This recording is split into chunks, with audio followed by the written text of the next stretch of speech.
महाराजांचा। मित्रांनो, आज मला आपल्या देशात आपल्या घरी येऊन 1 महिना पूर्ण झालेला आहे।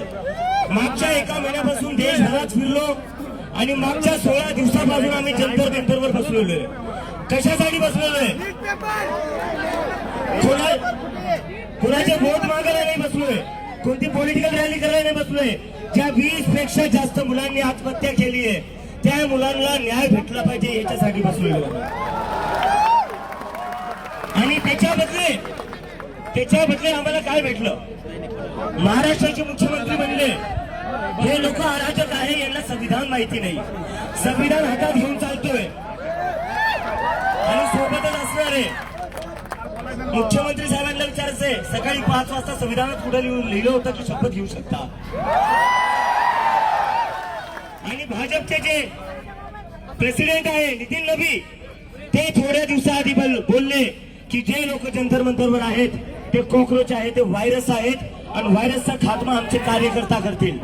ते या देशात जेव्हा जेव्हा मुलं विद्यार्थी परीक्षेचा मुद्दा उठवतात, बेरोजगारीचा मुद्दा उठवतात, त्यांना हे सरकार व्हायरस म्हणून बघते। तर या सरकारला मला फक्त एकच सांगायचं, आम्ही व्हायरस नाही, आम्ही वॅक्सिन आहे।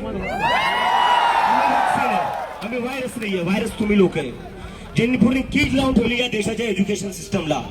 धर्मेंद्र प्रधान ते थोड्या दिवसाआधी बोलले जे लोक जंतर मंतरवर बसलेले ते दहशतगर्द्यां, ते आतंकवाद्यांची बी टीम आहे। धर्मेंद्र प्रधानला मला म्हणायचंय आमच्यामुळं पेपर फुटी नाही झाली आहे, आमच्यामुळं कोणी जीव नाही दिलेला आहे, तुमच्यामुळं 20 पेक्षा जास्त मुलांनी जीव दिलेला आहे। तर जर आतंकवादी कोणी आहे तर धर्मेंद्र प्रधान आहे। तुमच्यामुळे लोकांचे जीव गेलेले आहेत। आणि मी आज सकाळी दिल्लीवर आलोय, आता लगेच हा कार्यक्रम झाला की मी दिल्लीला वापस चाललोय, कारण की हे आमचं जे दिल्लीतलं आंदोलन आहे ते धर्मेंद्र प्रधानचा राजीनामा झाल्याशिवाय आम्ही वापस घेणार नाही।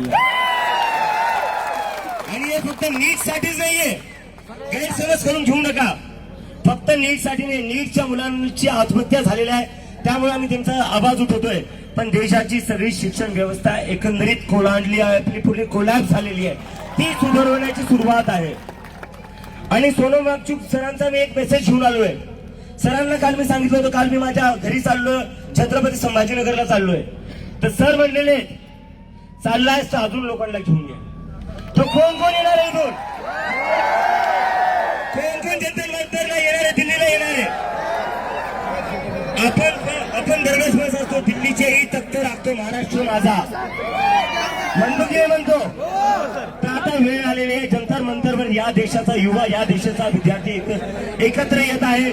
तर आपल्या सगळ्यांची जबाबदारी आहे जंतर मंतरला यायचंय आणि आंदोलनाला अजून मजबूती द्यायची आहे। महाराष्ट्राच्या मुलांशिवाय आणि छत्रपती संभाजीनगर शिवाय हे आंदोलन पुढे जाणार नाही।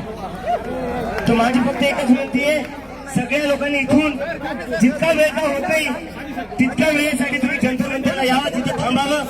देश बदलायचा आहे, आपल्याला सिस्टम बदलायचा आहे आणि देश आणि सिस्टम फक्त या देशातला युवा बदलू शकतो।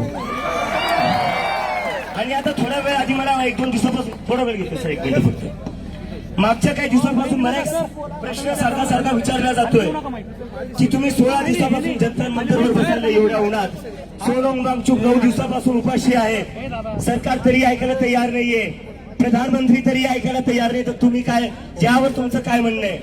तर माझ्या मनात प्रश्न येतो, जर देशाचे प्रधानमंत्री आपलं नाही ऐकणार तर कोणाचं ऐकणार? डोनाल्ड ट्रम्पचं ऐकणार का?